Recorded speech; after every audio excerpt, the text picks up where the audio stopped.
Hello மக்களே, எல்லாருக்குமே அன்பான வணக்கம். நான் உங்கள் திலக் சீனா ஆக்டர் பேசுகிறேன். எல்லாருமே எப்படி இருக்கீங்க? எல்லாருமே நல்லா இருக்கீங்க நான் நம்புகிறேன். இன்னைக்கு என்ன கண்டென்ட் பார்த்தீங்கன்னா, hello friends, welcome back to cinema crowd. இன்னைக்கு நம்ம ஒரு சூப்பரான சீரியல் அப்டேட்டை பற்றி தான் இந்த வீடியோவில் பார்க்க போகிறோம்.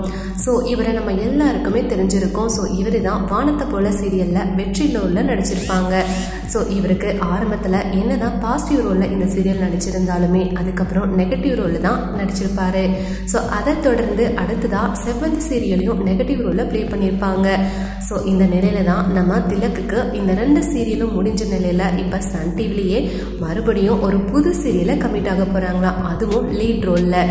ஸோ யார் ஹீரோயின் அப்படின்னு தானே கேட்குறீங்க. ஸோ வேறு யாரும் இல்லைங்க, நம்ம சன் டிவியில் வானத்தை போல சீரியல்லையே நம்ம சின்ராஸ்க்கு வந்து பேரப் பண்ணியிருப்பாங்க இல்லையா. ஸோ அந்த ஆக்ட்ரஸ் தான் நம்ம திலக்குக்கு வந்து நியூ சீரியலில் பேர் பண்ண போகிறாங்க அப்படின்ற ஒரு குட் நியூஸை நம்ம திலக்கே அவருடைய சோஷியல் மீடியா பேஜில் அஃபிஷியலாக ஷேர் பண்ணியிருக்காங்க. ஸோ இங்கே தான் இவங்க 2 பேரையும் வானத்தை போல சீரியலில் ஆல்ரெடி நம்ம பார்த்துருந்தாலும் ஸோ இவங்க 2 பேரும் பேர் பண்ண போகிற அந்த புது சீரியலான பராசக்தி அப்படின்ற சீரியல் எப்படி இருக்க போகுது அப்படின்ற நிறைய எதிர்பார்ப்புகள் ரசிகர்களாகி நம்மக்கிட்ட இருக்குதாங்க செய்யுது. ஸோ நம்ம வெயிட் பண்ணி பார்க்கலாம் இந்த சீரியலோடைய ப்ரோமோ எப்போ வரப்போகுது, எப்படி இருக்க போகுது அப்படின்னு. இந்த வீடியோ உங்களுக்கு பிடிச்சிருந்தா அந்த வீடியோக்கு ஒரு லைக் கொடுங்க.